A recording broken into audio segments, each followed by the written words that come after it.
नमस्कार।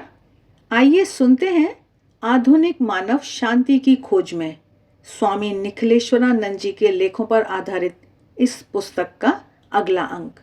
हम इसका प्रथम अंक पहले प्रस्तुत कर चुके हैं। आशा है आपने सुना होगा और उससे कुछ न कुछ मार्गदर्शन अवश्य पाया होगा। तो आगे महाराज कह रहे हैं कि आधुनिक युग की एक बड़ी समस्या है नई और पुरानी पीढ़ी के बीच का अंतर, जनरेशन गैप। मेरे पिताजी मुझे समझते ही नहीं हैं।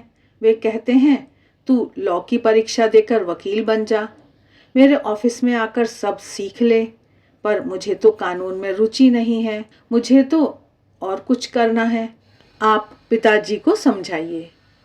इस प्रकार कितने ही युवक अपने माता पिता की शिकायत लेकर आते हैं। दूसरी ओर माता पिता की शिकायत होती है कि संतानें उनका कहना नहीं मानती हैं।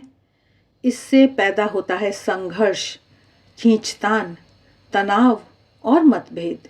माता पिता और बुजुर्ग चाहते हैं कि वे जैसा कहें वैसा संतानों को करना चाहिए और युवा पीढ़ी वैसा करने को तैयार नहीं होती है। उन्हें अपनी स्वतंत्र इच्छा शक्ति के अनुसार जीवन में कुछ करना है। युवकों को लगता है कि माता पिता निरंतर टोकते रहते हैं, इसलिए वे चिढ़ने लगते हैं। इस प्रकार दो पीढ़ी के बीच का संघर्ष परिवार में अशांति पैदा कर देता है और घर का वातावरण कलुषित हो जाने से संपन्न परिवार में भी सुख शांति नहीं रहती है। मीडिया के आक्रमण के कारण विश्व भर की घटनाओं परिवर्तनों की जानकारी तत्काल होने से आजकल बालक जल्दी व्यस्क हो जाता है और यह पीढ़ी का अंतर, जनरेशन गैप, बहुत जल्दी आ जाता है। मनोविज्ञान की एक प्रोफेसर महिला ने अपने संभाषण में बताया था, 5 वर्ष पहले जब मैं कॉलेज में लेक्चरर के रूप में आई थी तब मैं अपने आप को आधुनिक मानती थी और जनरेशन गैप के बारे में व्याख्यान देती थी। पर अब केवल 5 वर्ष में ही मेरी छात्राएं कहती हैं कि मेरे विचार रहन सहन पुराने जमाने के हैं। इतनी तेजी से परिवर्तन हो रहे हैं कि इन 5 वर्षों में ही जनरेशन गैप का अनुभव हो रहा है। पश्चिम के देशों में और अमेरिका में तो अब छोटे बच्चों को भी माता पिता कुछ कह नहीं सकते हैं, क्योंकि वे अब माता पिता के विरुद्ध पुलिस में शिकायत कर सकते हैं। इस पीढ़ी के अंतर, जनरेशन गैप के कारण परिवार में प्रेम, त्याग, सम्मान, समर्पण आदि के मूल्य कम होते जा रहे हैं। इसलिए सुख शांति और आराम देने वाले घर आग की भट्टी जैसे होते जा रहे हैं। स्वामी निखिलेश्वरानंद जी आगे बता रहे हैं कि मनुष्य की सुख शांति को ग्रसने वाला एक भयंकर राक्षस इस आधुनिक युग में पैदा हो गया है। यह राक्षस इतना विकराल है कि इसका पेट कभी भरता ही नहीं है। यह है उपभोक्तावाद। आधुनिक मानव उपभोक्तावाद के चंगुल में भयंकर रूप से फंस गया है। जैसे जैसे सुख सुविधा के उपकरण बढ़ते और विकसित होते जा रहे हैं, वैसे वैसे उन्हें पाने का पागलपन मनुष्य में बढ़ता जा रहा है। बहुमूल्य गाड़ियां, कीमती वस्त्र, मूल्यवान आभूषण, सुख भोग के मनोरंजन के साधन, डीलक्स मकान, हवाई जहाज़ों की आरामदायी यात्राएं, आधुनिक फैशन वाले मोबाइल, विदेशों का वैभवी प्रवास, इन सब का पागलपन धन संपत्ति के साथ साथ बढ़ता जाता है। इन सब की पूर्ति के लिए अधिक धन कमाने की आवश्यकता होती है।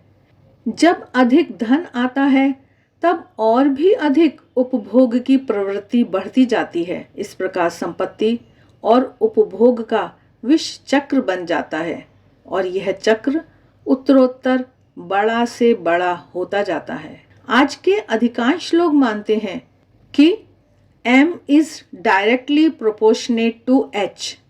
M अर्थात मनी, रुपए, धन संपत्ति, H अर्थात हैप्पीनेस, सुख। अर्थात जितना अधिक धन होगा उतनी अधिक सुख शांति मिलेगी।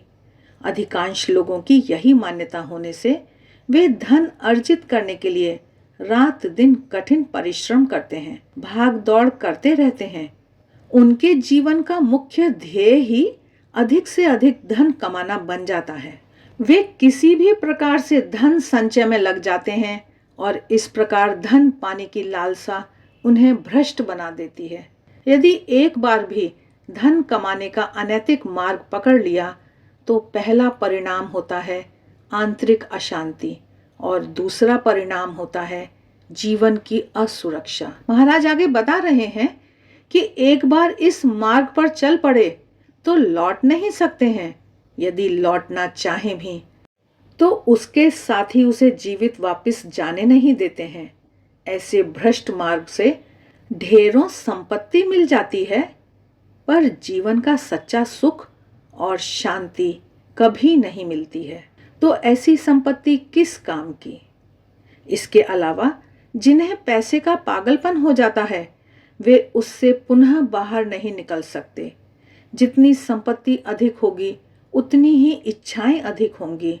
अधिक धन कमाकर संसार के प्रसिद्ध धनवानों की सूची में अपना प्रथम नाम लिखवाने का पागलपन भी आजकल धनवानों में बढ़ता जा रहा है। ऑक्सफोर्ड डिक्शनरी में आज के युग में एक नया शब्द एफ्लुएंजा जोड़ा गया है। यह एक प्रकार के बुखार का नाम है, पर यह शब्द है एफ्लुएंजा। यह नया रोग अलग प्रकार का है।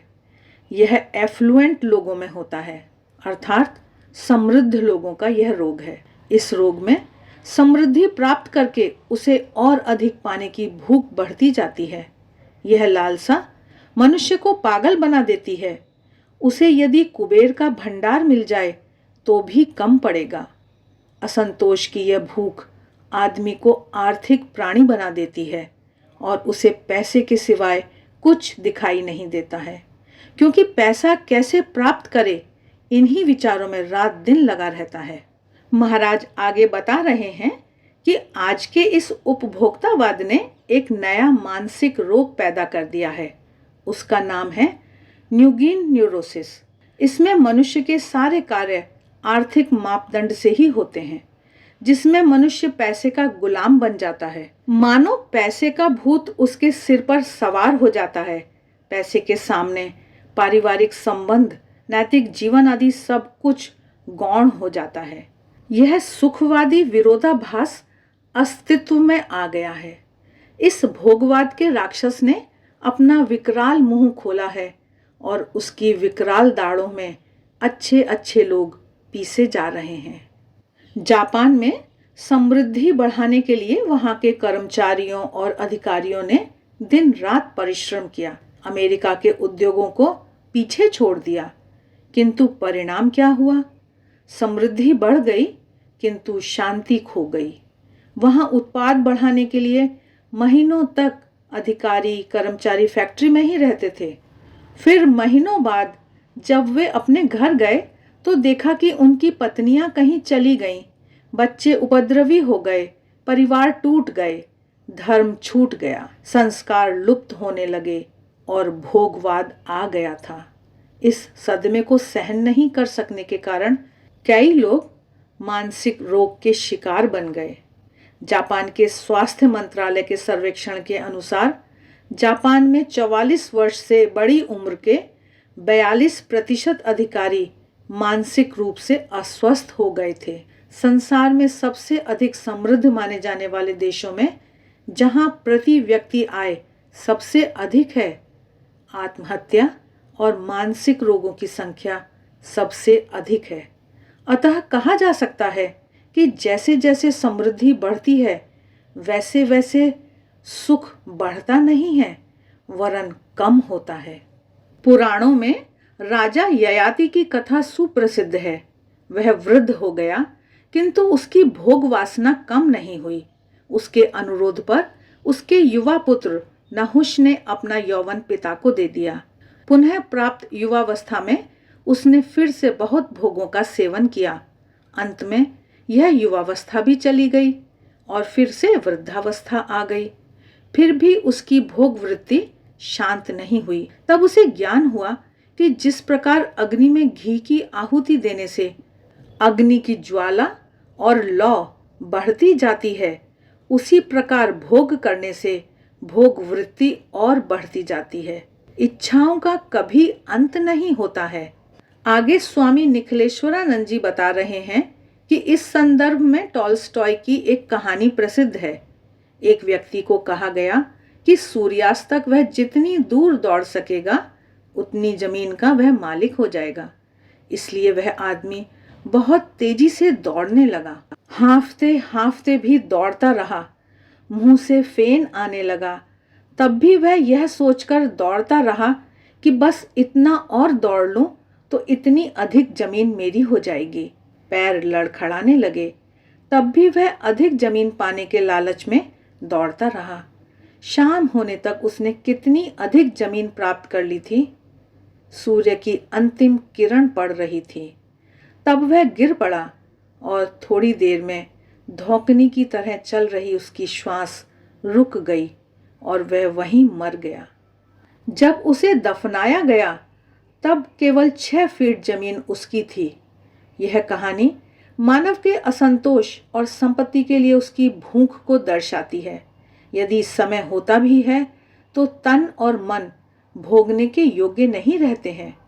अधिकाधिक संपत्ति पाने की होड़ में मनुष्य अपने वर्तमान के सहज सुखों और स्वाभाविक आनंद को खो देता है। महाराज बता रहे हैं कि इस संदर्भ में एक माझी की सुंदर कहानी है। एक दिन दोपहर के समय एक माझी अपनी नाव का लंगर डालकर नदी के किनारे वृक्ष की छाया में आराम से सो रहा था। तभी वहां एक व्यापारी आया। उसने माझी को जगाकर कहा, अरे तू इस प्रकार दोपहर में क्यों सो रहा है? तुझे तो दूर दूर तक जाना चाहिए और बहुत सी मछलियां पकड़नी चाहिए। बाबूजी, बात ऐसी है कि आज सुबह एक बहुत बड़ी मछली मिल गई। मुझे आज के गुजारे लायक धन मिल गया है, इसलिए आराम कर रहा हूँ। व्यापारी ने कहा, अरे तू कैसा मूर्ख है? तू अधिक मछलियां पकड़ेगा तो तुझे अधिक पैसे मिलेंगे, किंतु इतने पैसों का क्या करूँगा? व्यापारी ने कहा, उसे जमा करना और जब अधिक धन संचित हो जाए तब मेरे पास आना। मैं तुझे शेयर में अलग अलग योजनाओं में पैसे कैसे निवेश करते हैं यह बताऊंगा और उससे तुझे नियमित रूप से प्रति माह धनराशि मिलती रहेगी। फिर व्यापारी ने कहा, फिर तुझे कोई चिंता नहीं रहेगी, तू निश्चिंत होकर सो सकेगा। बाबूजी, अभी तो निश्चिंत होकर सोया ही था। व्यापारी माझी की मूर्खता पर बड़बड़ाता हुआ चला गया, परंतु नाव वाला जो समझता था वह व्यापारी नहीं समझ सका। आज अधिकांश लोग इस व्यापारी के समान हैं, जो भविष्य की निश्चिंत नींद के लिए वर्तमान की आनंद भरी नींद को छोड़कर अधिक धन की लालसा में दौड़ रहे हैं, और जब धन मिल जाता है तो नींद ही उड़ जाती है। आज के उपभोक्तावाद के राक्षस ने भविष्य के मोहक भ्रमजाल की ऐसी रचना की है कि अच्छे अच्छे मनुष्य भी इसमें फंसकर वर्तमान की सुख शांति को खो देते हैं। इसलिए सुख शांति की खोज में निकले आधुनिक मानव को उपभोक्तावाद के राक्षस के चंगुल से मुक्त होना पड़ेगा।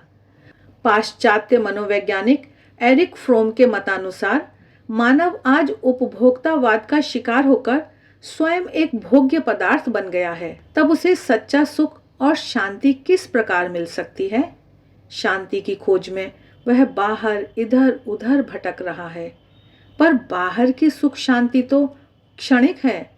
मनुष्य भूल गया कि सच्ची शांति और सच्चा आनंद तो उसके भीतर ही है। कबीरदास जी का सुंदर भजन है, मोको कहाँ तू ढूंढे बंदे, मैं तो तेरे पास में। मनुष्य के भीतर ही शाश्वत सुख और शांति का स्रोत है। महाराज कह रहे हैं कि हमारे दैनिक जीवन में शाश्वत शांति कैसे मिल सकती है, आगे इस पर चर्चा करी जाएगी। तो आशा है आज का यह वीडियो आपको अच्छा लगा है। इस कड़ी के अगले वीडियो में हम दैनिक जीवन में शांति प्राप्त करने के लिए व्यावहारिक सूत्र, चिंता की औषधि, चिंतन आदि विषयों पर स्वामी निखिलेश्वरानंद जी के विचारों को सुनेंगे। तो आज के लिए बस इतना ही। देखते रहिए देवाक्षर। आप सभी का बहुत बहुत धन्यवाद।